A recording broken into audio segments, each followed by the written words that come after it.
Programme USA times ਵਿੱਚ ਬਹੁਤ ਸਵਾਗਤ ਦੋਸਤੋ। ਹਾਜ਼ਰ ਹਾਂ ਅੱਜ ਦੀਆਂ ਕੁਝ ਗੱਲਾਂ ਬਾਤਾਂ, ਅੱਜ ਦੇ ਕੁਝ ਮਸਲੇ ਤੁਹਾਡੇ ਨਾਲ ਸਾਂਝੇ ਕਰਨ ਦੇ ਲਈ। ਇਸ ਪ੍ਰੋਗਰਾਮ ਦੇ ਵਿੱਚ ਰੋਜ਼ਾਨਾ ਅਸੀਂ ਅਮਰੀਕਾ ਦੀਆਂ ਜਿਹੜੀਆਂ 4-5 ਮੁੱਖ ਖਬਰਾਂ ਹੁੰਦੀਆਂ ਜਾਂ ਇਦਾਂ ਕਹਿ ਲਓ ਕਿ ਅਮਰੀਕਾ ਦੀਆਂ ਅਖਬਾਰਾਂ ਦੇ ਵਿੱਚ ਜਿਹੜੀਆਂ ਸੁਰਖੀਆਂ ਹੁੰਦੀਆਂ ਉਹ ਤੁਹਾਡੇ ਨਾਲ ਸਾਂਝੀਆਂ ਕਰਦੇ ਹਾਂ, ਜਿਹੜੀਆਂ ਨੈਸ਼ਨਲ ਲੈਵਲ ਦੇ ਉੱਤੇ ਪੂਰੇ ਅਮਰੀਕਾ ਦੇ ਵਿੱਚ ਚਰਚਾ ਦੇ ਵਿੱਚ ਹੁੰਦੀਆਂ। ਬਹੁਤ ਸਾਰੀਆਂ ਖਬਰਾਂ ਲੋਕਲ ਹੁੰਦੀਆਂ, ਕੈਲੀਫੋਰਨੀਆ ਦੀਆਂ ਅਲੱਗ ਨੇ, ਵਾਸ਼ਿੰਗਟਨ ਦੀਆਂ ਅਲੱਗ ਨੇ। ਅਸੀਂ ਕੋਸ਼ਿਸ਼ ਕਰਦੇ ਹਾਂ ਕਿ ਇਹਦੇ ਵਿੱਚ ਜਿਹੜੀ ਨੈਸ਼ਨਲ ਨਿਊਜ਼ ਆ ਅਮਰੀਕਾ ਦੀ, ਪੂਰੇ ਦੇਸ਼ ਦੇ ਵਿੱਚ ਜਿਹੜੀਆਂ ਖਬਰਾਂ ਦੇ ਉੱਤੇ ਚਰਚਾ ਹੋਈ ਹੈ ਉਹ ਤੁਹਾਡੇ ਨਾਲ ਸਾਂਝੀਆਂ ਕਰੀਏ। ਅੱਜ ਪਹਿਲੀ ਖਬਰ ਤੁਹਾਡੇ ਨਾਲ ਕਰਨੀ ਹੈ ਕਿ ਕੋਵਿਡ ਦੇ ਦੌਰਾਨ ਅਮਰੀਕਾ ਦੇ ਵਿੱਚ ਦੱਸਦੇ ਆ ਕਿ ਇਤਿਹਾਸ ਦਾ ਸਭ ਤੋਂ ਵੱਡਾ ਫਰਾਡ ਹੋਇਆ। ਜਿਹੜੇ ਲੋਕ ਐਲੀਜੀਬਲ ਨਹੀਂ ਸੀ ਉਹ ਵੀ ਬੈਨੀਫਿਟ ਲੈ ਗਏ। ਇਹਦੇ ਬਾਰੇ ਗੱਲਬਾਤ ਕਰਨੀ ਹੈ। ਦੂਜਾ, ਯੂਕਰੇਨ ਦੇ ਉੱਤੇ ਰੂਸ ਨੇ ਹਮਲਾ ਕੀਤਾ ਤੇ 1 ਸਾਲ ਪੂਰਾ ਹੋ ਗਿਆ, 24 ਫਰਵਰੀ ਹੈ ਅੱਜ। ਤੀਜਾ, ਓਹਾਇਓ ਦੇ ਵਿੱਚ ਜਿਹੜਾ ਟ੍ਰੇਨ ਐਕਸੀਡੈਂਟ ਆ ਉਹਦੇ ਬਾਰੇ ਹੋਰ ਜਾਣਕਾਰੀ ਸਾਹਮਣੇ ਆ ਰਹੀ ਹੈ। ਇੱਕ ਹੋਰ ਨਵੀਂ ਖੋਜ ਹੋਈ ਆ, ਵਿਗਿਆਨੀਆਂ ਨੇ ਧਰਤੀ ਦੀ ਇੱਕ ਹੋਰ ਤਹਿ ਲੱਭੀ ਆ ਤੇ ਅਜੇ ਬੰਗਾ ਦੀ ਚੋਣ ਦੇ ਵਿੱਚ ਖੁਸ਼ੀ ਦੀ ਲਹਿਰ ਆ। ਕੱਲ੍ਹ ਵੀ ਆਪਾਂ ਖਬਰ ਕੀਤੀ ਸੀ ਤੇ ਦੁਨੀਆ ਦੇ ਵੱਖ-ਵੱਖ ਹਿੱਸਿਆਂ ਦੇ ਵਿੱਚ ਜਿੱਥੇ ਕਿਤੇ ਵੀ ਪੰਜਾਬੀ ਵਸਦੇ ਆ, ਜਿੱਥੇ ਕਿਤੇ ਵੀ ਭਾਰਤੀ ਵਸਦੇ ਆ, ਉੱਥੇ ਖੁਸ਼ੀ ਦੀ ਲਹਿਰ ਆ। ਸਭ ਤੋਂ ਪਹਿਲੀ ਗੱਲਬਾਤ ਜਿਹੜੀ ਅਮਰੀਕਾ ਦੇ ਵਿੱਚ ਇੱਕ ਹੋਏ ਬਹੁਤ ਵੱਡੇ ਸਕੈਮ ਦੀ ਜਾਂ ਫਰਾਡ ਦੀ। ਅਸਲ ਦੇ ਵਿੱਚ ਹੋਇਆ ਕੀ ਆ ਕਿ ਜਦੋਂ ਜਿਹੜਾ ਕੋਵਿਡ ਆ ਗਿਆ ਉਹਦੇ ਤੋਂ ਬਾਅਦ ਸਰਕਾਰ ਨੇ ਬੈਨੀਫਿਟ ਦੇਣਾ ਸ਼ੁਰੂ ਕਰ ਦਿੱਤਾ, ਉਹਨਾਂ ਲੋਕਾਂ ਦੀ ਮਦਦ ਕਰਨੀ ਸ਼ੁਰੂ ਕਰ ਦਿੱਤੀ ਜਿਹੜੇ ਕੰਮ ਛੱਡ ਕੇ ਘਰ ਬੈਠ ਗਏ ਸੀ। ਹੁਣ ਉਹਦੇ ਵਿੱਚ ਜਿੰਨੀ ਮਦਦ ਸਰਕਾਰ ਨੇ ਦਿੱਤੀ ਸੀ, ਮੰਨਿਆ ਇਹ ਜਾਂਦਾ ਕਿ ਉਹਦੇ 'ਚ ਇੱਕ ਬਹੁਤ ਵੱਡਾ ਹਿੱਸਾ ਜਿਹੜਾ ਗਲਤ ਲੋਕਾਂ ਨੇ ਲੈ ਲਿਆ ਜਾਂ ਇੱਦਾਂ ਕਹਿ ਲਓ ਗਲਤ ਲੋਕਾਂ ਦੇ ਕੋਲ ਚਲਿਆ ਗਿਆ। ਤੇ ਹੁਣ ਉਹਦਾ ਹਿਸਾਬ ਕਿਤਾਬ ਜਦੋਂ ਲਾਉਂਦੇ ਆ ਤੇ ਉਹਦੇ ਜਦੋਂ ਪੈਸੇ ਉਹਨਾਂ ਤੋਂ ਵਾਪਸ ਲੈਣੇ ਆ ਕਿ ਤੁਸੀਂ ਗਲਤ ਤਰੀਕੇ ਨਾਲ ਪੈਸੇ ਲੈ ਲਏ, ਹੁਣ ਉਹ ਸਰਕਾਰ ਨੇ ਲੱਭ ਕੇ ਵਾਪਸ ਲੈਣੇ ਆ। ਉਹਦਾ ਇੱਕ ਟਾਈਮ ਮਿਥਿਆ ਹੈ ਇਹਨਾਂ ਨੇ ਕਿ ਇੰਨੇ ਸਮੇਂ ਤੱਕ ਹੀ ਉਹ ਲੈ ਸਕਦੇ ਆ, ਤੇ ਜੇ ਉਨੇ ਸਮੇਂ ਤੱਕ ਸਰਕਾਰ ਕੁਝ ਨਹੀਂ ਕਰਦੀ ਜਾਂ ਨਹੀਂ ਲੱਭਦੀ ਤੇ ਇਹਦਾ ਮਤਲਬ ਇਹ ਨਹੀਂ ਕਿ ਆਉਣ ਵਾਲੇ 10 ਸਾਲਾਂ ਜਾਂ 15 ਸਾਲਾਂ ਨੂੰ ਤੁਸੀਂ ਹਿਸਾਬ ਕਿਤਾਬ ਕੱਢ ਕੇ ਲੋਕਾਂ ਦਾ ਬੈਠ ਜਾਓ ਵੀ ਤੁਹਾਡਾ ਕਿ ਆਹ ਤੁਸੀਂ ਪੈਸੇ ਗਲਤ ਲਏ ਸੀ ਹੁਣ ਵਾਪਸ ਲਓ। ਉਹ ਜਿਹੜਾ ਟਾਈਮ ਆ ਉਹ ਹੁਣ ਨੇੜੇ ਆ ਰਿਹਾ। ਮਤਲਬ ਜਦੋਂ ਨੂੰ ਇਹਦਾ ਐਂਡ ਹੋ ਜਾਣਾ ਵੀ ਇਹ ਤੋਂ ਬਾਅਦ ਲੋਕਾਂ ਤੋਂ ਹਿਸਾਬ ਨਹੀਂ ਲਿਆ ਜਾ ਸਕਦਾ, ਭਾਵੇਂ ਉਹਨਾਂ ਨੇ ਫਰਾਡ ਕੀਤਾ, ਜੋ ਮਰਜ਼ੀ ਕੀਤਾ, ਜਿੰਨੇ ਮਰਜ਼ੀ ਪੈਸੇ ਵਾਧੂ ਲੈ ਲਏ। 888 ਬਿਲੀਅਨ ਬੱਬੇ ਨਾਲ ਬਿਲੀਅਨ ਜਿਹੜਾ unemployment insurance benefit paid out ਕੀਤੇ ਸੀ ਪੂਰੇ ਦੇਸ਼ ਦੇ ਵਿੱਚ, 888 ਬਿਲੀਅਨ। ਤੇ ਉਹਦੇ ਵਿੱਚੋਂ ਦੱਸਿਆ ਜਾ ਰਿਹਾ ਕਿ ਜਿਹੜਾ ਫਰਾਡ ਮਨੀ ਆ 21% ਤੱਕ ਫਰਾਡ ਮਨੀ ਹੋ ਸਕਦੀ ਹੈ 888 ਬਿਲੀਅਨ ਤੋਂ। ਸੋ ਅੰਦਾਜ਼ਾ ਲਾ ਸਕਦੇ ਹੋ ਕਿ ਕਿੱਡਾ ਵੱਡਾ ਫਰਾਡ ਹੋਊਗਾ ਅਮਰੀਕਾ ਦੇ ਇਤਿਹਾਸ ਦੇ ਵਿੱਚ ਅੱਜ ਤੱਕ ਦਾ। ਹੁਣ ਉਹ ਫਰਾਡ ਲਈ ਜ਼ਿੰਮੇਵਾਰ ਕੌਣ ਸੀ? ਸਰਕਾਰ ਨੇ ਚੈੱਕ ਨਹੀਂ ਕੀਤਾ, ਕਿਉਂਕਿ ਉਸ ਵੇਲੇ ਸਰਕਾਰ ਦੀ ਇੱਕ ਕੋਸ਼ਿਸ਼ ਸੀਗੀ ਕਿ ਜਿਸ ਕਿਸੇ ਨੂੰ ਵੀ ਜਿਹੜਾ ਬੰਦਾ ਵੀ ਸੰਕਟ 'ਚ ਆ ਇਸ ਵੇਲੇ ਉਹ ਕੋਈ ਰਹਿ ਨਾ ਜਾਵੇ ਮਦਦ ਤੋਂ, ਕਿਉਂਕਿ ਹਾਲਾਤ ਹੀ ਮਰਨ ਮਾਰਨ ਵਾਲੇ ਹੋਏ ਸੀ, ਜਿੱਦਾਂ ਦੀ ਦੁਨੀਆ ਦੇ ਵਿੱਚ ਹਾਹਾਕਾਰ ਮੱਚੀ ਪਈ ਸੀ ਕਿ ਗਲਤ ਕਿਸੇ ਨੂੰ ਜਾਂਦੇ ਆ ਤਾਂ ਭਾਵੇਂ ਚਲੇ ਜਾਣ, ਪਰ ਇੰਨੇ ਕਾਗਜ਼ ਪੱਤਰ ਨਾ ਪਹਿਲਾਂ ਲਾ ਦਈਏ ਵੀ ਬੰਦੇ ਕੋਲੋਂ ਪੂਰੇ ਨਾ ਹੋਣ ਤੇ ਉਧਰੋਂ ਉਹਨੂੰ ਪੈਸੇ ਦੀ ਲੋੜ ਆ ਇਸ ਵੇਲੇ, ਤੇ ਵੈਸੇ ਹੀ ਮੌਤਾਂ ਇੰਨੀਆਂ ਹੋ ਰਹੀਆਂ ਸੀ। ਉਸ ਗੱਲ ਦਾ ਫਾਇਦਾ ਕੁਝ ਲੋਕਾਂ ਨੇ ਚੁੱਕ ਲਿਆ। ਹੁਣ ਦੱਸਿਆ ਜਾ ਰਿਹਾ ਕਿ ਸਟੈਚੂਟ ਆਫ ਲਿਮਿਟੇਸ਼ਨ, ਇਹਦਾ ਮਤਲਬ ਕੀ ਆ ਕਿ ਇੱਕ ਲੀਗਲ ਟਾਈਮ ਲਿਮਿਟ ਸੈੱਟ ਕੀਤੀ ਗਈ ਆ ਜਿਹਦੇ ਵਿੱਚ ਕਿ ਇੱਕ ਬੰਦਾ ਇਸ ਗੱਲ ਦੇ ਲਈ ਉਹ ਹੁੰਦਾ ਕਿ ਜੇ ਕੋਈ ਲਾ ਸੂਟ ਆ ਜਾਂ ਕੋਈ ਵੀ ਗੱਲਬਾਤ ਆ, ਕੋਈ ਵੀ ਲੀਗਲ ਐਕਸ਼ਨ ਆ ਤਾਂ ਜਾਂ ਲੀਗਲ ਰਾਈਟਸ ਦਾ ਮਾਮਲਾ ਆ, ਉਹ ਇੱਕ ਸੈੱਟ ਟਾਈਮ ਦੇ ਵਿੱਚ ਹੀ ਹੋ ਸਕਦਾ। ਜਦੋਂ ਉਹ ਟਾਈਮ ਲਿਮਿਟ ਐਕਸਪਾਇਰ ਕਰ ਗਈ, ਉਹ ਕਲੇਮ, ਉਹ ਲਾ ਸੂਟ, ਜਨਰਲੀ ਉਹਨੂੰ ਆਮ ਤੌਰ 'ਤੇ ਮੰਨ ਲਿਆ ਜਾਂਦਾ ਵੀ ਇਹ ਟਾਈਮ ਬਾਰ ਹੋ ਗਿਆ, ਇਹਦੇ ਤੋਂ ਹੁਣ ਕੁਛ ਨਹੀਂ ਹੋ ਸਕਦਾ ਤੇ ਉਹਦੇ 'ਤੇ ਗਾਂਹ ਕੋਈ ਐਕਸ਼ਨ ਨਹੀਂ ਹੋ ਸਕਦਾ। ਇਹੀ ਚੀਜ਼ ਇਸ ਮਾਮਲੇ ਦੇ ਵਿੱਚ ਵਾਪਰ ਰਹੀ ਹੈ। 118ਵੀਂ ਜਿਹੜੀ ਕਾਂਗਰਸ ਸੀ ਉਹਦਾ ਕੋਈ ਲੈਜਿਸਲੇਚਰ ਉਹਨੇ ਐਕਸਟੈਂਡ ਨਹੀਂ ਕੀਤਾ ਇਸ ਮਾਮਲੇ ਦੇ ਵਿੱਚ, ਤੇ ਹੁਣ ਜੋ ਕੁਛ ਲੱਗ ਰਿਹਾ ਆ ਇਹ ਕਿ ਜਿਹੜਾ ਫਰਾਡ ਹੋਏ ਆ ਪੈਂਡੈਮਿਕ ਰਿਲੇਟਡ ਇਕਨੋਮਿਕ ਪ੍ਰੋਗਰਾਮਸ ਦੇ ਵਿੱਚ, ਉਹਦੇ ਲਈ ਕੁਛ ਨਾ ਕੁਛ ਕਰਨਾ ਪੈ ਰਿਹਾ। ਅਗਸਤ ਦੇ ਵਿੱਚ ਪ੍ਰੈਜ਼ੀਡੈਂਟ ਬਾਈਡਨ ਨੇ 2 ਬਿੱਲ ਸਾਈਨ ਕੀਤੇ ਸੀ ਲਾ ਦੇ, ਜਿਹਦੇ ਵਿੱਚ ਡਿਪਾਰਟਮੈਂਟ ਆਫ ਜਸਟਿਸ ਤੇ ਦੂਜੀ ਜਿਹੜੀ ਫੈਡਰਲ ਏਜੰਸੀਜ਼ ਆ ਉਹਨਾਂ ਨੂੰ 10 ਸਾਲ ਦਿੱਤੇ ਸੀ ਰੈਦਰ ਦੈਨ 5 ਸਾਲ ਇਨਵੈਸਟੀਗੇਟ ਕਰਨ ਦੇ ਲਈ, ਜਿਹੜਾ ਵੀ ਕੋਈ ਫਰਾਡ ਹੋਇਆ ਪੇ ਚੈੱਕ ਪ੍ਰੋਟੈਕਸ਼ਨ ਪ੍ਰੋਗਰਾਮ PPP ਜਾਂ COVID-19 economic injury disaster loan ਦੇ ਵਿੱਚ। ਜਦੋਂ ਸਰਕਾਰ ਦੇ ਅਫੀਸ਼ੀਅਲ ਨੇ ਪੁੱਛਿਆ ਅਮਰੀਕਾ ਨੂੰ, ਜਦੋਂ ਕਿਹਾ ਸੀ ਅਫੀਸ਼ੀਅਲ ਨੇ ਅਮਰੀਕਨਸ ਨੂੰ ਕਿ ਤੁਸੀਂ ਘਰ ਰਹੋ, ਮਾਰਚ 2020 ਦੀ ਗੱਲ ਆ ਇਹ, ਇਕੋਨਮੀ ਲਗਭਗ ਜ਼ੀਰੋ ਹੋ ਪਈ ਸੀ, ਰੁਕੀ ਪਈ ਸੀ। ਮਿਲੀਅਨਸ ਜਿਹੜੇ ਲੋਕ ਸੀਗੇ ਉਹ ਬਿਨਾਂ ਕਿਸੇ ਇਨਕਮ ਤੋਂ ਰਹਿ ਗਏ ਸੀ, ਜ਼ੀਰੋ ਇਨਕਮ ਹੋ ਗਈ ਸੀ। ਕਾਂਗਰਸ ਨੇ ਬਿਲੀਅਨ ਨਹੀਂ ਸਗੋਂ ਟ੍ਰਿਲੀਅਨਸ ਆਫ ਡਾਲਰ ਅਪਰੂਵ ਕਰ ਦਿੱਤੇ ਕਿ ਤੁਸੀਂ ਇਹਨਾਂ ਨੂੰ ਇਹ ਪੈਸੇ ਦੇ ਦਿਓ, ਮਨੀ ਪੰਪ ਕੀਤੀ ਜਾਵੇ, ਨਹੀਂ ਤਾਂ ਲੋਕਾਂ ਦਾ ਜਿਹੜਾ ਹਾਲ ਬੁਰਾ ਹੋ ਜਾਊਗਾ। ਸਟੇਟ ਏਜੰਸੀਜ਼ ਜਿਹਦੇ ਵਿੱਚ ਕੈਲੀਫੋਰਨੀਆ ਇੰਪਲੋਇਮੈਂਟ ਡਿਵੈਲਪਮੈਂਟ ਡਿਪਾਰਟਮੈਂਟ ਸੀ ਜਾਂ ਹੋਰ ਸਾਰਾ ਕੁਝ ਸੀ, ਉਹਨਾਂ ਨੇ ਇਹਦੇ ਵਿੱਚ ਜਾ ਕੇ ਜਿੰਨਾ ਇਹ ਬੈਨੀਫਿਟ ਦੇਣ ਦੀ ਲੋਕਾਂ ਨੂੰ ਕੋਸ਼ਿਸ਼ ਕੀਤੀ ਤੇ ਉਹਨਾਂ ਨੂੰ ਇਹ ਬੈਨੀਫਿਟ ਮਿਲਿਆ। ਤੇ 888 ਬਿਲੀਅਨ ਡਾਲਰ ਦਾ ਉਹਦੇ ਵਿੱਚੋਂ ਹੁਣ 21% ਦੱਸਿਆ ਜਾ ਰਿਹਾ ਕਿ ਜਿਹੜਾ ਗਲਤ ਸੀ, ਤੇ ਉਹਦੀ ਹੁਣ ਜਾਂਚ ਕਰਨ ਦੇ ਲਈ ਨਾ ਤਾਂ ਸਮਾਂ ਆ, ਤੇ ਜੇ ਉਹ ਸਮਾਂ ਇੱਕ ਵਾਰੀ ਲੰਘ ਗਿਆ ਤਾਂ ਉਹਦੇ ਤੋਂ ਬਾਅਦ ਫਿਰ ਇਹਦੀ ਜਾਂਚ ਨਹੀਂ ਹੋ ਸਕਣੀ। ਮਤਲਬ ਜਿਹਨੂੰ ਵੀ ਇਹ ਪੈਸੇ ਵੱਧ ਮਿਲ ਗਏ ਆ ਤੇ ਉਹ ਸੌਖਾ ਹੀ ਪਾਸੇ ਜਾ ਸਕਦਾ, ਉਹਨੂੰ ਕਿਸੇ ਨੂੰ ਕੁਝ ਵੀ ਦੇਣ ਦੀ ਲੋੜ ਨਹੀਂ ਆ। ਹੁਣ ਇਹ ਸਾਰੇ ਕੁਝ ਦੇ ਵਿੱਚ ਜਿਹੜੇ ਐਫਰਟਸ ਕੀਤੇ ਗਏ ਆ ਲੋਕਾਂ ਦਾ ਫਾਇਦਾ ਕਰਨ ਦੇ ਲਈ, ਜਿਹੜੇ ਡਿਪਾਰਟਮੈਂਟ ਆਫ ਲੇਬਰ ਆ ਜਾਂ ਜਿਹੜੇ ਗਵਰਨਮੈਂਟ ਅਕਾਊਂਟੇਬਿਲਟੀ ਆਫਿਸ ਆ ਜਾਂ ਜਿਹੜੇ ਪੈਂਡੈਮਿਕ ਰਿਸਪੌਂਸ ਅਕਾਊਂਟੇਬਿਲਟੀ ਕਮੇਟੀ ਆ ਜਿਹੜੀ ਕਾਂਗਰਸ ਨੇ ਕ੍ਰੀਏਟ ਕੀਤੀ ਸੀ, ਇਹ ਜਿਹੜੀ ਪੈਂਡੈਮਿਕ ਇਕਨੋਮਿਕ ਰਿਲੀਫ ਸੀ ਉਹਨੂੰ ਮੋਨੀਟਰ ਕਰਨ ਦੇ ਲਈ, ਕਿ ਉਹਨੂੰ ਅੰਦਾਜ਼ਾ ਲਾਉਣ ਲਈ ਦੱਸਿਆ ਕਿ ਤੁਸੀਂ ਹਿਸਾਬ ਕਿਤਾਬ ਲਾ ਕੇ ਦੱਸੋ ਕਿ ਕਿੰਨਾ ਕੁ ਤੁਹਾਡਾ ਇਹਦੇ ਵਿੱਚ ਜਿਹੜਾ ਇਹ ਗਿਆ ਹੋਊਗਾ। ਤੇ ਉਹਨਾਂ ਨੇ ਦੱਸਿਆ ਸੀ ਕਿ ਰੇਂਜ ਜਿਹੜੀ ਹੈ ਇਹ 60 ਬਿਲੀਅਨ ਤੋਂ ਲੈ ਕੇ 191 ਬਿਲੀਅਨ ਤੱਕ ਹੋ ਸਕਦੀ ਆ। ਸੋ ਇੱਥੋਂ ਅੰਦਾਜ਼ਾ ਲਾਇਆ ਜਾ ਸਕਦਾ ਕਿ ਇਹ ਕਿੱਡਾ ਵੱਡਾ ਰਿਸਕ ਸੀ, ਜਿਹਦੇ ਵਿੱਚ ਕਿੰਨਾ ਵੱਡਾ ਜਿਹੜਾ ਪੈਸਾ ਲੱਗਾ ਆ, ਔਰ ਜਿਹੜਾ ਟੈਕਸ ਪੇਅਰ ਦਾ ਜਿਹੜਾ ਇਹ ਪੈਸਾ ਸੀ, ਉਹਨਾਂ ਨੇ ਜਿਹੜੀ ਉਸ ਵੇਲੇ ਕੈਲੀਫੋਰਨੀਆ ਦੇ ਸਟੇਟ ਆਡੀਟਰ ਸੀਗੇ ਐਲੀਨ ਹੌਲਵ, ਉਹਨਾਂ ਨੇ ਇੱਕ ਰਿਪੋਰਟ ਰਿਲੀਜ਼ ਕੀਤੀ ਸੀ 2021 ਦੇ ਵਿੱਚ, ਜਿਹਦੇ ਉਹ ਕਹਿੰਦੇ ਸੀ ਕਿ ਜਿਹੜਾ EDD ਆ ਉਹਨਾਂ ਨੇ ਮਿਲੀਅਨ ਤੋਂ ਜ਼ਿਆਦਾ ਲੋਕਾਂ ਨੂੰ ਮਾਰਚ 2020 ਦੇ ਵਿੱਚ ਓਵਰਪੇ ਕਰ ਦਿੱਤਾ, ਮਿਲੀਅਨ ਤੋਂ ਜ਼ਿਆਦਾ ਲੋਕਾਂ ਨੂੰ। ਤੇ ਹੁਣ ਉਹ ਵਾਪਸ ਆਉਂਦੇ ਆ ਜਾਂ ਨਹੀਂ ਆਉਂਦੇ, ਇਹਦੇ ਲਈ ਜ਼ਿੰਮੇਵਾਰ ਕੌਣ ਆ, ਅਸਲ ਅਮਾਊਂਟ ਕਿੰਨੀ ਸੀ, ਇਹਨੂੰ ਟਰੈਕ ਕਿੱਦਾਂ ਕੀਤਾ ਜਾਣਾ, ਇਹਦੇ ਬਾਰੇ ਗੱਲਾਂ ਬਾਤਾਂ ਚੱਲ ਰਹੀਆਂ ਆ।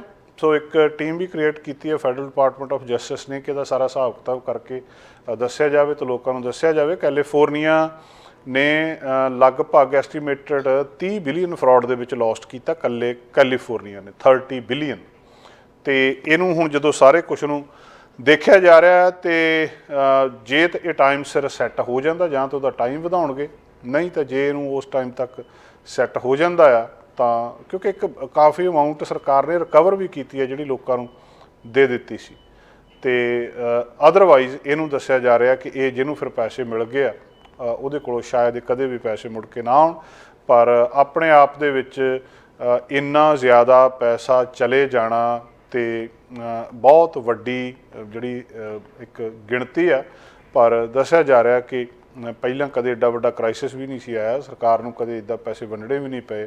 ਹੁਣ ਜਦੋਂ ਵੰਡੇ ਆ ਤਾਂ ਉਹਦੇ ਤੋਂ ਬਾਅਦ ਇਹਦੇ 'ਤੇ ਸਵਾਲ ਉੱਠਣੇ ਲਾਜ਼ਮੀ ਆ, ਔਰ ਇਕੱਲੇ ਅਮਰੀਕਾ ਦੇ ਵਿੱਚ ਨਹੀਂ, ਦੁਨੀਆ ਦੇ ਹਰ ਵਿਕਸਿਤ ਦੇਸ਼ ਦੇ ਵਿੱਚ ਲਗਭਗ ਇਸ ਤਰੀਕੇ ਦੀ ਗੱਲਬਾਤ ਵਾਪਰੀ ਆ। ਦੋਸਤੋ ਅਗਲੀ ਗੱਲਬਾਤ, ਅੱਜ 24 ਫਰਵਰੀ 2023 ਤੇ ਅੱਜ ਤੋਂ ਪੂਰਾ 1 ਸਾਲ ਪਹਿਲਾਂ 24 ਫਰਵਰੀ 2022 ਨੂੰ ਜਿਹੜਾ ਰੂਸ ਨੇ ਯੂਕਰੇਨ ਦੇ ਉੱਤੇ ਹਮਲਾ ਕਰ ਦਿੱਤਾ ਸੀ, ਇਨਵੇਡ ਕਰ ਦਿੱਤਾ ਸੀ, ਜਿਹਨੂੰ ਸ਼ੁਰੂ ਦੇ ਵਿੱਚ ਕਹਿ ਰਿਹਾ ਸੀ ਕਿ ਸਾਡਾ ਇੱਕ ਮਿਲਟਰੀ ਦਾ ਟਰਾਇਲ ਆ ਜਿਹੜਾ ਅਸੀਂ ਕਰ ਰਹੇ ਹਾਂ, ਅਸੀਂ ਹਮਲਾ ਕੁਛ ਨਹੀਂ ਕਰਨਾ। ਪਰ ਅੱਜ ਜਦੋਂ ਅਸੀਂ ਗੱਲਬਾਤ ਕਰ ਰਹੇ ਹਾਂ ਤਾਂ ਸਾਲ ਦੇ ਵਿੱਚ ਹਜ਼ਾਰਾਂ ਕੀਮਤੀ ਜਾਨਾਂ ਇਹਦੇ 'ਚ ਜਾ ਚੁੱਕੀਆਂ, ਕਿੰਨੇ ਮਿਲੀਅਨ ਲੋਕਾਂ ਨੂੰ ਆਪਣੇ ਘਰ ਛੱਡ ਕੇ ਜਾਣੇ ਪਏ ਆ। ਯੂਕਰੇਨ ਦੀ ਇਕੋਨਮੀ, ਉਹਨਾਂ ਦਾ ਇਨਫਰਾਸਟਰਕਚਰ ਸਾਰਾ ਕੁਝ ਤਬਾਹ ਹੋ ਗਿਆ। ਸ਼ਿਪਮੈਂਟ ਜਿਹੜੀਆਂ ਉਹ ਡਿਲੇਜ਼ ਹੋ ਰਹੀਆਂ, ਉੱਥੇ ਫੂਡ ਕ੍ਰਾਈਸਿਸ ਪੈਦਾ ਹੋਇਆ ਹੈ। ਕਨਫਲਿਕਟ ਦੋ ਦੇਸ਼ਾਂ ਦਾ, ਔਰ ਦੋ ਦੇਸ਼ ਜਿਹਦਾ 600 ਮਾਈਲ ਦਾ ਲੰਬਾ ਈਸਟਰਨ ਯੂਕਰੇਨ ਦੇ ਨਾਲ ਬਾਰਡਰ ਲੱਗਦਾ, ਫਰੰਟ ਲਾਈਨ ਆ, ਤੇ ਉਸੇ ਤਰ੍ਹਾਂ ਲਗਭਗ ਉਹ ਉਸੇ ਤਰ੍ਹਾਂ ਖੜਾ ਉਸ ਜਦੋਂ ਇਹ ਸਾਰਾ ਕੁਝ ਹੋਇਆ ਸੀ। ਤੇ ਹੋਇਆ ਕੀ ਆ, ਔਰ ਰੂਸ ਦੇ 3,20,000 ਟਰੂਪਸ ਯੂਕਰੇਨ ਦੇ ਵਿੱਚ ਨੇ, ਤੇ ਐਕਸਪਰਟ ਦੱਸਦੇ ਆ ਕਿ ਕੈਪੇਬਿਲਿਟੀ ਜਿਹੜੀ ਆ ਥੱਲੇ ਜਾ ਸਕਦੀ ਆ। ਹੁਣ ਦੋਵਾਂ ਦੇ ਪਾਸੇ ਕਿਸੇ ਨੂੰ ਵੀ ਵੱਡਾ ਇਹਦੇ ਵਿੱਚ ਫਾਇਦਾ ਨਹੀਂ ਹੋਇਆ, ਪਰ ਇਸ ਵੇਲੇ ਇਹਦੀ ਇੱਕ ਬਹੁਤ ਵੱਡੀ ਤਬਾਹੀ ਜ਼ਰੂਰ ਹੋ ਗਈ ਆ। ਗੱਲ ਬੜੀ ਸਿੱਧੀ ਹੈ, ਜਦੋਂ ਅਸੀਂ ਅੱਜ ਫੇਰ ਉਸ ਚੀਜ਼ ਨੂੰ ਯਾਦ ਕਰਦੇ ਹਾਂ, ਪਿਛਲੇ 1 ਸਾਲ ਦੇ ਵਿੱਚ ਸ਼ਾਇਦ ਹੀ ਕੋਈ ਦਿਨ ਇੱਦਾਂ ਦਾ ਹੋਊਗਾ ਕਿ ਜਿੱਥੇ ਇਹਦੀ ਗੱਲਬਾਤ ਨਹੀਂ ਹੋਈ। ਅੱਜ ਜਦੋਂ ਹੁਣ 1 ਸਾਲ ਪੂਰਾ ਹੋਇਆ ਤਾਂ 1 ਸਾਲ ਪੂਰਾ ਹੋਣ 'ਤੇ ਪੂਰੀ ਦੁਨੀਆ ਦੇ ਵਿੱਚ ਜਿਹੜੇ ਬਹੁਤ ਦੇਸ਼ ਨੇ, ਵਿਕਸਿਤ ਦੇਸ਼ ਨੇ, ਉਹਨਾਂ ਨੇ ਯੂਕਰੇਨ ਦੇ ਨਾਲ ਖੜੇ ਹੋਣ ਦਾ ਦਾਅਵਾ ਕੀਤਾ ਔਰ ਸਪੋਰਟ ਕੀਤੀ ਹੈ। ਜਿਹੜੇ ਮਤਲਬ ਦੁਨੀਆ ਦੀਆਂ ਪ੍ਰਸਿੱਧ ਬਿਲਡਿੰਗਸ ਨੇ, ਦੁਨੀਆ ਦੇ ਪ੍ਰਸਿੱਧ ਲੈਂਡਮਾਰਕਸ ਨੇ, ਉੱਥੇ ਇਹਨਾਂ ਨੂੰ ਯਾਦ ਕੀਤਾ ਗਿਆ। ਨਿਊਯਾਰਕ ਸਿਟੀ ਤੋਂ ਲੈ ਕੇ ਸਿਡਨੀ ਆਸਟ੍ਰੇਲੀਆ ਦੀਆਂ ਜਿਹੜੀਆਂ ਆਈਕੋਨਿਕ ਬਿਲਡਿੰਗਸ ਨੇ ਉਹਨਾਂ ਨੇ ਅੱਜ ਨੀਲੇ ਤੇ ਪੀਲੇ ਰੰਗ ਦੇ ਵਿੱਚ ਆਪਣੀਆਂ ਰੌਸ਼ਨੀਆਂ ਕੀਤੀਆਂ। ਤੁਹਾਨੂੰ ਪਤਾ ਯੂਕਰੇਨ ਦੇ ਝੰਡੇ ਦਾ ਰੰਗ ਨੀਲਾ ਤੇ ਪੀਲਾ ਆ।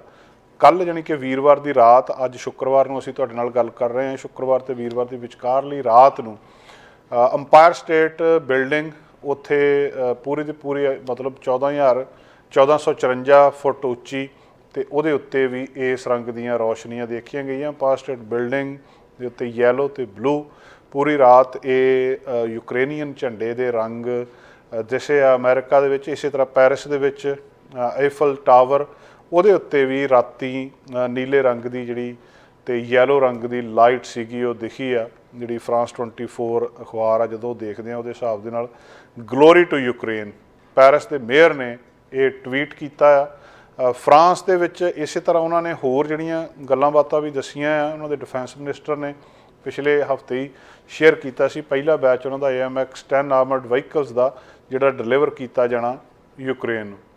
ਲੰਡਨ ਦੇ ਵਿੱਚ ਇੰਗਲਿਸ਼ ਚੈਨਲ ਲੰਡਨ ਆਈ, ਉਹਦੇ ਵਿੱਚ ਵੀ ਪੀਲਾ ਤੇ ਨੀਲਾ ਰੰਗ ਯੂਕਰੇਨੀਅਨ ਫਲੈਗ ਦਾ ਦੇਖਿਆ ਆ। ਅੱਜ ਸ਼ੁੱਕਰਵਾਰ ਸਵੇਰੇ ਬਹੁਤ ਵੱਡੀ ਅਟਰੈਕਸ਼ਨ ਸੀ ਉੱਥੇ, ਇੱਕ ਮੂਮੈਂਟ ਆਫ ਸਾਇਲੈਂਸ ਸੀ ਤਾਂ ਕਿ ਲੋਕਾਂ ਨੂੰ ਇਹ ਦੱਸਿਆ ਜਾ ਸਕੇ, ਟ੍ਰਿਬਿਊਟ ਪੇ ਕੀਤੀ ਜਾ ਸਕੇ ਜਿਹੜੇ ਲੋਕ ਹੁਣ ਤੱਕ ਇਸ ਲੜਾਈ ਦੇ ਵਿੱਚ ਸ਼ਹੀਦ ਹੋ ਗਏ ਆ। ਜਿਹੜਾ ਫੈਰਿਸ ਵੀਲ ਆ ਉਹ ਫੇਸਬੁੱਕ ਪੋਸਟਾਂ ਦੇ ਉੱਤੇ ਵੀ ਦੇਖਿਆ ਜਾ ਰਿਹਾ ਕਿ ਦੋਵਾਂ ਰੰਗਾਂ ਦੇ ਵਿੱਚ ਚਮਕ ਰਿਹਾ ਸੀ। ਸੋ ਦੁਨੀਆ ਦੇ ਲਗਭਗ ਸਾਰੇ ਹਿੱਸਿਆਂ ਦੇ ਵਿੱਚ, ਬਰਸਲਸ ਦੇ ਵਿੱਚ, ਯੂਰਪੀਅਨ ਪਾਰਲੀਮੈਂਟ ਦੇ ਵਿੱਚ, ਸਾਰੇ ਥਾਂ ਦੇ ਉੱਤੇ ਨੀਲਾ ਤੇ ਪੀਲਾ ਰੰਗ ਇਹਨਾਂ ਥਾਵਾਂ ਦੇ ਉੱਤੇ ਦੇਖਿਆ। ਆਸਟ੍ਰੇਲੀਆ ਦਾ ਜਿਹੜਾ ਸਿਡਨੀ ਓਪਰਾ ਹਾਊਸ ਆ ਉੱਥੇ ਵੀ ਯੂਕਰੇਨੀਅਨ ਕਲਰ ਸੀਗਾ ਕੋਟ ਕੀਤਾ ਗਿਆ ਸਾਰੀ ਬਿਲਡਿੰਗ ਦੇ ਉੱਤੇ, ਮਤਲਬ ਉਹਦੇ ਦੇਖਣ ਨੂੰ ਮਿਲ ਰਿਹਾ ਸੀ। ਸੋ ਪੂਰੀ ਦੁਨੀਆ ਅੱਜ 1 ਸਾਲ ਤੋਂ ਬਾਅਦ ਯੂਕਰੇਨ ਦੇ ਨਾਲ ਖੜੀ ਆ। ਬਰਲਿਨ ਦੇ ਵਿੱਚ ਜਿਹੜੀ ਆਰਟ ਇੰਸਟਾਲੇਸ਼ਨ ਸੀ ਰਸ਼ੀਅਨ ਅੰਬੈਸੀ ਦੇ ਬਾਹਰ, ਜਿਹਦੇ ਵਿੱਚ ਰਸ਼ੀਅਨ T-72 ਟੈਂਕ ਜਿਹੜੇ ਸੀਗੇ ਡਿਸਟਰੋਏ ਕੀਤੇ ਗਏ, ਉਹ ਸਿੰਬਲਾਈਜ਼ ਕੀਤੇ ਗਏ ਸੀ। 1 ਸਾਲ ਤੋਂ ਉੱਤੇ 12 ਮਹੀਨੇ ਜਦੋਂ ਇਸ ਵੇਲੇ ਅਸੀਂ ਗਿਣ ਰਹੇ ਹਾਂ ਤਾਂ ਹਰ ਇੱਕ ਦੁਨੀਆ ਦਾ ਦੇਸ਼ ਇਸ ਸਮੇਂ ਯੂਕਰੇਨ ਦੇ ਨਾਲ ਖੜਾ ਨਜ਼ਰ ਆ ਰਿਹਾ। ਕੈਨੇਡਾ ਨੇ ਵੀ ਯੂਕਰੇਨ ਦੀ ਮਦਦ ਕੀਤੀ ਆ। ਜਦੋਂ ਸਾਲ ਪੂਰਾ ਹੋਣ 'ਤੇ ਫੈਡਰਲ ਸਰਕਾਰ ਨੇ ਅੱਜ ਕੈਨੇਡਾ ਨੇ ਵੀ ਐਲਾਨ ਕੀਤਾ ਕਿ ਉੱਥੋਂ ਦੀ ਸੁਰੱਖਿਆ ਦੇ ਲਈ $32 ਮਿਲੀਅਨ $32 ਮਿਲੀਅਨ ਤੋਂ ਜ਼ਿਆਦਾ ਦੀ ਜਿਹੜੀ ਫਾਈਨੈਂਸ਼ੀਅਲ ਏਡ ਆ ਉਹਨਾਂ ਨੂੰ ਦਿੱਤੀ ਜਾਊਗੀ। ਰੂਸ 'ਤੇ ਗੈਰ ਕਾਨੂੰਨੀ ਤੇ ਗੈਰ ਵਾਜਬ ਹਮਲਾ ਆ ਤੇ ਪੂਰਾ ਅੰਤਰਰਾਸ਼ਟਰੀ ਭਾਈਚਾਰਾ ਇਸ ਵੇਲੇ ਯੂਕਰੇਨ ਦੇ ਨਾਲ ਖੜਾ ਆ ਤੇ ਅੱਜ $32 ਮਿਲੀਅਨ ਦੀ ਮਦਦ ਕੈਨੇਡਾ ਨੇ ਵੀ ਅਨਾਊਂਸ ਕੀਤੀ ਆ। ਪਹਿਲਾਂ ਵੀ ਕਰ ਚੁੱਕੇ ਆ। ਜਿਹੜੀ ਨਵੀਂ ਮਦਦ ਦੇਣੀ ਹੈ ਇਹਦੇ ਵਿੱਚ $7.5 ਮਿਲੀਅਨ ਯੂਕਰੇਨ ਦੇ ਵਿੱਚ ਜਿਹੜੀ ਡਿਮਾਈਨਿੰਗ ਮਤਲਬ ਲੈਂਡ ਮਾਈਨਾਂ ਹਟਾਉਣ ਦੇ ਯਤਨਾਂ ਦੇ ਉੱਤੇ ਖਰਚ ਕੀਤੇ ਜਾਣੇ ਆ। ਇਸੇ ਤਰ੍ਹਾਂ ਹੀ ਬਾਕੀ ਜਿਹੜੇ ਹੋਰ ਮਾਮਲੇ ਆ ਉਹਨਾਂ ਨੂੰ ਨਜਿੱਠਣ ਦੇ ਲਈ ਵੀ ਇਹ ਮਦਦ ਕੀਤੀ ਗਈ ਹੈ।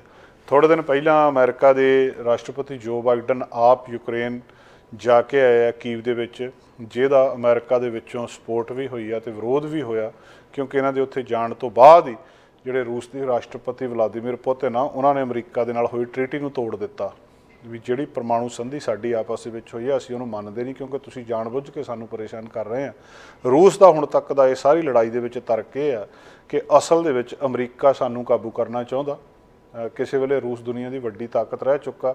ਅਮਰੀਕਾ ਤੇ ਰੂਸ ਦੀ ਆਪਸ ਦੇ ਵਿੱਚ ਬਹੁਤ ਵੱਡੀ ਲੜਾਈ ਵੀ ਰਹੀ ਆ। ਇਹ ਵੀ ਮੰਨਿਆ ਜਾਂਦਾ ਕਿ ਰੂਸ ਦੇ ਤਬਾਹ ਹੋਣ ਦੇ ਵਿੱਚ ਅਮਰੀਕਾ ਦਾ ਹੱਥ ਆ। ਹੁਣ ਅਮਰੀਕਾ ਸਿੱਧਾ ਉਹ ਕਹਿੰਦੇ ਸਾਨੂੰ ਕਾਬੂ ਕਰਨਾ ਚਾਹੁੰਦਾ। 600 ਮੀਲ ਲੰਬਾ ਯੂਕਰੇਨ ਦੇ ਨਾਲ ਬਾਰਡਰ ਲੱਗਦਾ ਤੇ ਯੂਕਰੇਨ ਨੂੰ ਇਹ ਨੈਟੋ ਦੇ ਵਿੱਚ ਸ਼ਾਮਲ ਕਰਕੇ ਸਾਰੇ ਹਥਿਆਰ ਲਾ ਕੇ ਸਾਡੇ ਮੁੱਢ ਬੈਠਣਾ ਚਾਹੁੰਦੇ, ਜਿਹੜਾ ਅਸੀਂ ਲਾਓ ਨਹੀਂ ਕਰਦੇ। ਅਸੀਂ ਆਪਣੇ ਬਚਾਅ ਦੇ ਲਈ ਯੂਕਰੇਨ ਦੇ ਉੱਤੇ ਹਮਲਾ ਕੀਤਾ ਤੇ ਜਿਹੜਾ 1 ਸਾਲ ਪੂਰਾ ਹੋਣ 'ਤੇ ਵਲਾਦੀਮੀਰ ਪੁਤਿਨ ਦਾ ਭਾਸ਼ਣ ਆ ਉਹ ਇਹ ਦੱਸਦਾ ਆ ਕਿ ਅਸੀਂ ਕਦੇ ਵੀ ਹਾਰਨ ਵਾਲੇ ਨਹੀਂ ਆ, ਸਾਨੂੰ ਹਰਾਉਣਾ ਇੰਪੋਸੀਬਲ ਆ। ਸੋ ਹਜੇ ਤੱਕ ਇਹ ਜੰਗ ਖਤਮ ਹੋਣ ਦੇ ਅਸਾਰ ਕਿਤੇ ਵੀ ਨਜ਼ਰ ਨਹੀਂ ਆ ਰਿਹਾ। ਅਗਲੀ ਗੱਲਬਾਤ ਜਿਹੜੀ ਓਹਾਇਓ ਦੇ ਵਿੱਚ ਇੱਕ ਟ੍ਰੇਨ ਡੀਰੇਲ ਹੋਈ ਆ ਪਲਸਟਾਈਨ ਦੇ ਵਿੱਚ, ਉਹਦੀਆਂ ਹੁਣ ਹੋਰ ਗੱਲਾਂ ਸਾਹਮਣੇ ਆ ਰਹੀਆਂ। ਜਿੱਦਣ ਅਸੀਂ ਪਹਿਲੇ ਦਿਨ ਖਬਰ ਸਾਂਝੀ ਕੀਤੀ ਸੀ ਤਾਂ ਖਬਰ ਐਡੀ ਵੱਡੀ ਨਹੀਂ ਸੀ ਲੱਗਦੀ, ਸਧਾਰਨ ਜੀ ਗੱਲ ਲੱਗਦੀ ਸੀ ਵੀ ਟ੍ਰੇਨ ਦੀ ਜਿਹੜੀ ਗੱਡੀ ਦੇ ਉਹ ਹੈਗੇ ਆ ਜਿਹੜੇ ਕੁਛ ਡੱਬੇ ਉਹ ਥੱਲੇ ਉਤਰ ਗਏ ਤੇ ਗੱਲ ਖਤਮ ਹੋ ਗਈ ਆ। ਸਧਾਰਨ ਜੀ ਖਬਰ ਲੱਗਦੀ ਸੀ, ਪਰ ਇਹ ਖਬਰ ਰੋਜ਼-ਰੋਜ਼ ਹੋਰ ਵੱਡੀ ਪਰ ਉਹ ਮੈਗਨੀਫਾਈ ਹੋਈ ਜਾ ਰਹੀ ਆ। ਉਹਦਾ ਕਾਰਨ ਆ ਕਿ ਉਹਦੇ ਵਿੱਚ ਜਿਹੜੇ ਕੈਮੀਕਲ ਨੇ ਅਸਰ ਪਾਇਆ ਸੀ। ਹੁਣ ਇਹਨਾਂ ਨੇ ਇਹ ਦੇਖਿਆ ਵੀ ਇਹਦੇ 'ਚ ਕਾਰਨ ਕੀ ਸੀ, ਵੀ ਉਹਨੂੰ ਉਹ ਥੱਲੇ ਲੱਥੀ ਕਿੱਦਾਂ, ਵੀ ਇਹ ਛੋਟੀ ਮੋਟੀ ਗੱਲ ਤਾਂ ਹੈ ਨਹੀਂ ਕੋਈ। ਤੇ ਹੁਣ ਉਹਨਾਂ ਨੇ ਪਿੱਛੇ ਜਿਹੜੀ ਫੁਟੇਜ ਸੀਗੀ ਕਿਸੇ ਦੇ CCTV ਕੈਮਰੇ ਜਾਂ ਕਿਸੇ ਥਾਂ ਦੇ ਤੋਂ ਫੁਟੇਜ ਲਿਆ ਕੇ ਦੇਖੀ ਆ। ਜਿਹੜੀ ਨੈਸ਼ਨਲ ਟਰਾਂਸਪੋਰਟੇਸ਼ਨ ਸੇਫਟੀ ਬੋਰਡ ਆ, ਉਹਨਾਂ ਨੇ ਕੱਲ੍ਹ ਵੀਰਵਾਰ ਨੂੰ ਇਸ ਮਾਮਲੇ ਦੇ ਵਿੱਚ ਰਿਪੋਰਟ ਦਿੱਤੀ ਆ।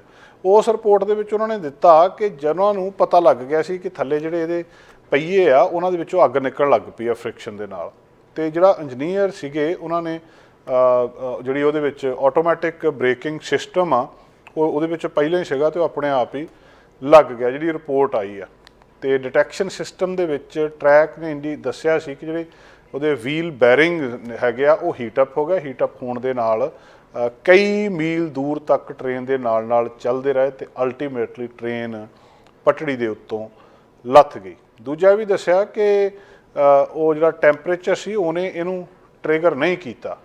ਹੁਣ NTSB ਦੀ ਰਿਪੋਰਟ ਇਹ ਦੱਸ ਰਹੀ ਆ ਕਿ ਟ੍ਰੇਨ 3 ਜਿਹੜੇ ਡਿਟੈਕਟਰ ਨੇ 30 ਮੀਲ ਦੇ ਵਿੱਚੋਂ ਪਾਸ ਕਰ ਗਈ ਸੀ ਤੇ ਉਹਦੇ ਵਿੱਚ ਜਿਹੜੀਆਂ ਐਮਰਜੈਂਸੀ ਥ੍ਰੈਸ਼ਹੋਲਡ ਸੀ ਉੱਥੇ ਤੱਕ ਉਹ ਪਹੁੰਚ ਗਏ।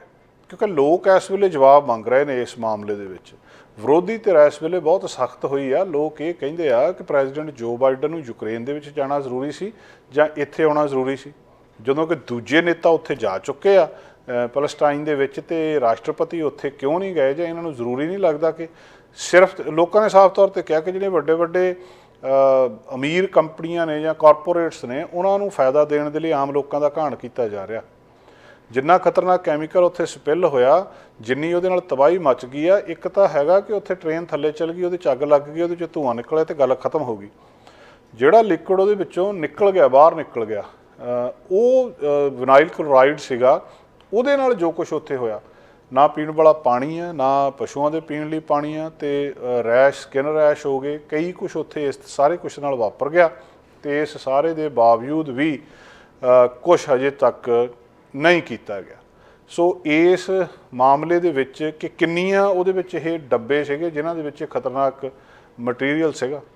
149 ਡੱਬੇ ਟੋਟਲ ਸੀਗੇ ਇਹਦੇ ਨਾਰਫੋਕ ਸਦਰਨ ਟ੍ਰੇਨ ਦੇ, ਜਿਹਦੇ 'ਚੋਂ 20 ਦੇ ਵਿੱਚ ਇਹ ਕਹਿੰਦੇ ਮਟੀਰੀਅਲ ਸੀਗਾ ਤੇ ਜਿਹਦੇ ਵਿੱਚੋਂ 11 ਪਟੜੀ ਤੋਂ ਥੱਲੇ ਲੱਥ ਗਏ।